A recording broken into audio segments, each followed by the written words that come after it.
We're going to scan the short axis of the view of the tibialis posterior. If you have to place the probe not on like this, but you have to place it very dorsal to the medial malleolus. So you have to scan very dorsally like this. Then you get a nice view of the tendon. What you're looking for is a big oval shaped tendon. So here we see the tendon of the tibialis posterior. Now what I'm going to do is I'm going to move proximally first. So I'm going to follow it proximally like so. You can see that now it's becoming a bit deeper. So now it's over there inside its muscle belly, and we go distal again. So this is the tendon right there, right there, right there. And now we're quite far distal. And you can see, let me point that with the arrow, that over it here there is a retinaculum right there. That's the retinaculum around the tendon. And if we go a little bit more distal here, we're at a great point to look inside the tarsal tunnel. So now we're at the height of the tarsal tunnel.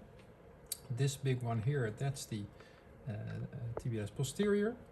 Next one in line here is the digitorum, the flexor digitorum. I can move now the small toes. If you look at my fingers, you can see the movement I am making.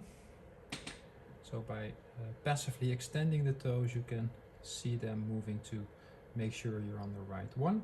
Now if I move the flexor hallucis longus, so I extend the big toe, you can see under here there's something moving. That is then the tendon of the flexor hallucis longus. In between we have some more structures.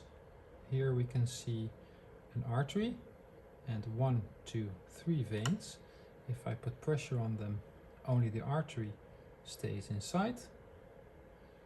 So you can do that. And then you have the nerve, which with him, in his case, has actually split into two, because I see a nerve here and a nerve there. So that's an anatomical variation. Usually you only find one nerve.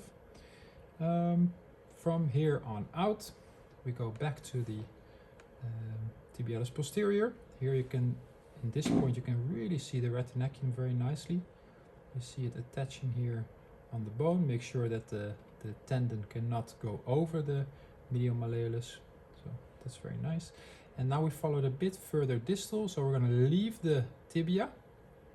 And now it's going to float a little bit into some free space.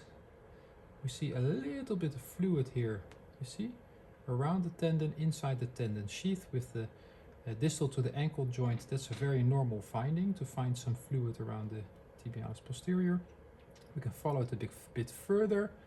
Here we are at the height of the ligament of the spring ligament, and this here is the tendon above it. And then you go further, but then the last part is a bit difficult to follow. So we're going to follow it till here. We go proximal again. We're going to go back to the tibia, where we will see here the retinaculum covering it. There we see the structures of the tarsal tunnel.